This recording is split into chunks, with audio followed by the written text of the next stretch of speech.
So the fourth study will be presented by Ms. Maryam Hashem, who will investigate the role of motivation in enhancing employees' creativity.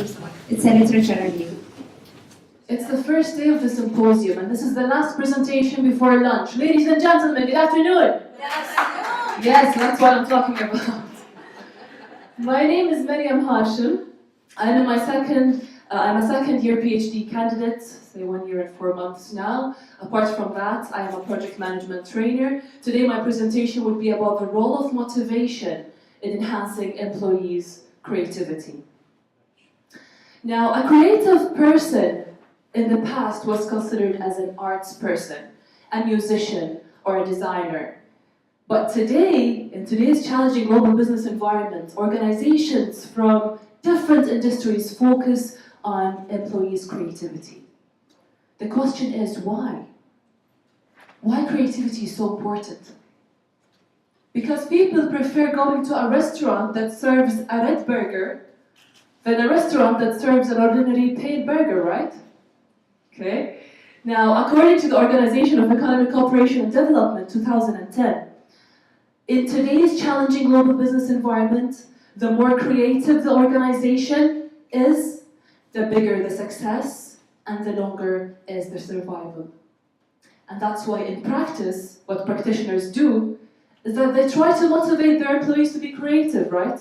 They try to introduce appraisals, reward systems to make them creative. But what does the literature say about that? This is what the presentation is going to be about.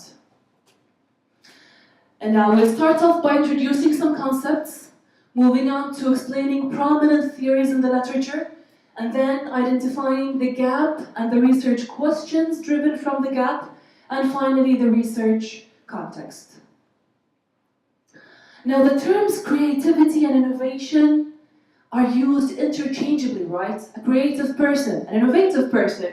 However, in the literature, they have two distinct meanings. Creativity is the origination, the production of novel ideas. But innovation is the application of those ideas, the implementation of those ideas. Which means creativity happens at an individual level, whereas innovation happens at an organizational level. In the context of this research, we would be focusing on creativity, individual level of analysis. Motivation, intrinsic motivation, is the motivation to do a task because it's interesting, because it gives spontaneous satisfaction. A teacher teaches her students because she loves it, she enjoys teaching. A doctor helps his patients because it gives him satisfaction. Extrinsic motivation is the motivation to do an activity because of an external factor. An analyst creates a report because he wants a bonus. A secretary gives her 100% because she wants to hear, "Thank you, well done, you did a great job. يعطيك العافية ما قصرتي." And now moving on to the theoretical background, the first prominent theory in the literature is the cognitive evaluation theory. Now this theory talks about the relationship between motivation and employees' creativity. According to cognitive evaluation theory by those two handsome gentlemen, Deci and Ray in 1985, it suggests that contextual factors could have controlling or informational effects on intrinsic motivation and hence creativity. Meaning, if I give an employee a reward, a monetary reward, according to this theory, this reward would be considered as a controlling factor, as a carrot to the employee. And accordingly, it would undermine the intrinsic motivation and it would undermine creativity. However, if I tell an employee that you're doing a great job, this contextual factor would be considered as informational. It gives an information that this employee is smart. And accordingly, it would enhance intrinsic motivation. It would have an incremental effect on creativity. And now this theory, although it argues that rewards have controlling effects on intrinsic motivation and creativity, it does not consider that people actually work to earn money, right? So rewards could possibly have informational effects, not only controlling. And that's why this theory provides an opportunity for future research in finding instances or conditions whereby rewards could be informational. Next theory is by Professor Carol Dweck, 1986. It's called the achievement goal theory. According to this theory, people have different goal orientations, meaning people have different whys, different reasons to achieve. It could be mastery-oriented or performance-oriented.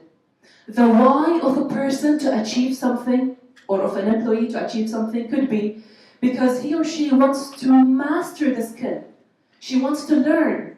He wants to develop himself. This is mastery orientation. Performance orientation, however, is a person wants to prove superiority over others. I am better than the rest. And now in the context of this research, mastery and goal orientations would be considered as moderators. If I reward an employee, what if he or she is mastery or performance oriented? How would this affect creativity accordingly? Moving on to the third study by Baer, Oldham and Cummings, 2003. Now, what I want to focus at in this study. This study focused on the relationship between rewards and creativity, considering cognitive style and job complexity as moderators, considering intrinsic motivation as a mediator. And now, if you recall back to the cognitive evaluation theory, intrinsic motivation was considered to have a positive relationship with creativity, right? Now, this is called accepted wisdom in the literature.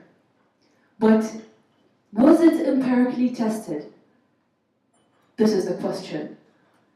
Now, according to the literature, it warrants further investigation because the mediation is not proved completely. Okay?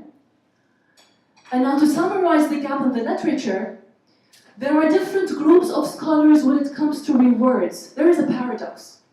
Some scholars argue that rewards undermine intrinsic motivation, undermine creativity, and there is empirical evidence for that.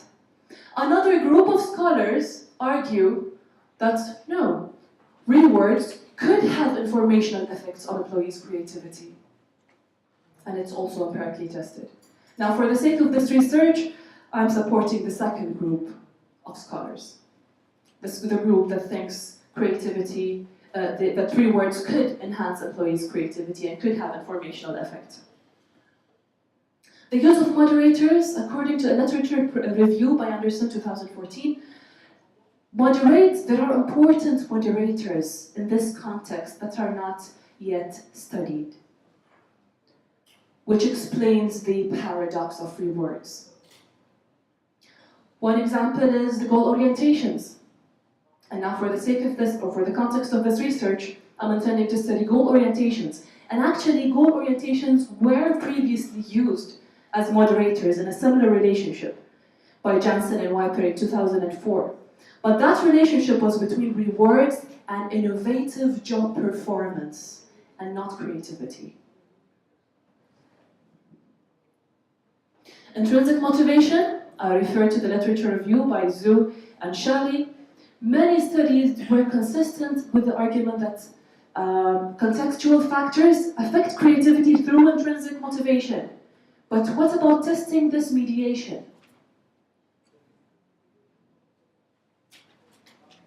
So accordingly, my research questions would be, how does intrinsic motivation mediate a relationship between rewards and employee creativity? What is the relationship between rewards and employees' creativity for employees with a mastery goal orientation?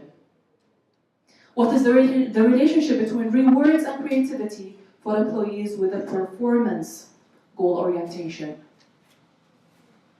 And now, speaking of context, this study is intended to focus on the Kingdom of Bahrain, According to the Global Innovation Index 2018, as shown here, Bahrain is ranked the last amongst the GCC countries when it comes to the Global Innovation Index. Not only did Bahrain score poorly compared to GCC country, but it scored poorly compared to Bahrain itself in the previous years. So, to sum up, this research would be about studying the relationship between rewards and employees' creativity, considering intrinsic motivation as a mediator, goal orientations, mastery and performance as moderators in the context of the Kingdom of Bahrain. And now the floor is open for any questions.